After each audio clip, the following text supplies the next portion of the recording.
C'est la danse des bourgeois. Oh, libère-moi la ligne, vos bandits. Bonne arrivée à la danse des mots à Libreville. Massa Mayo avec Donzer dans la danse des mots, ici à Libreville, qui nous montre bien que pour ce premier jour, ça pète.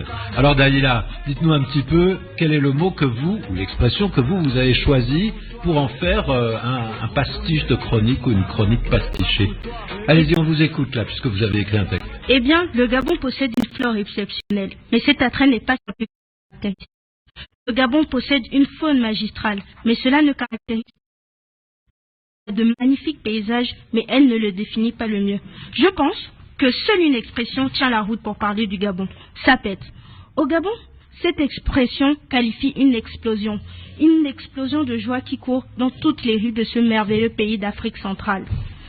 À la fin d'une longue journée de choc et d'entrechoc, le seul réconfort du bon Gabonais ou de la bonne Gabonaise, c'est de se rendre dans son snack bar ou maquis pour les intimes, s'y installer en sirotant son eau de vie habituelle pour dessaler la bouche du goût du travail bien accompli.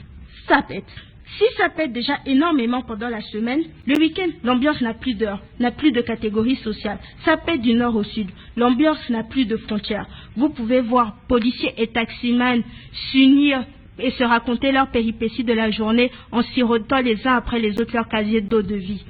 Tous se trémoussent sur les rythmes endiablés et embrasés de notre doux pays.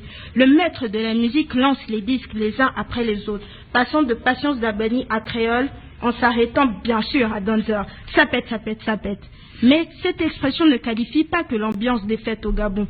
Elle est utilisable pour chaque petit moment de bonheur. Tu as une bonne note? Ça pète. La sœur de ta nièce va se marier? Ça pète. Tu as le bac? Ça pète. Eh ben, ça pète vraiment au Gabon.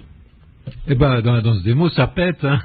Alors, dites-moi, est-ce que vraiment c'est une expression qu'on entend tout le temps? Est-ce qu'elle est vulgaire ou est-ce qu'elle est simplement familière? Elle est simplement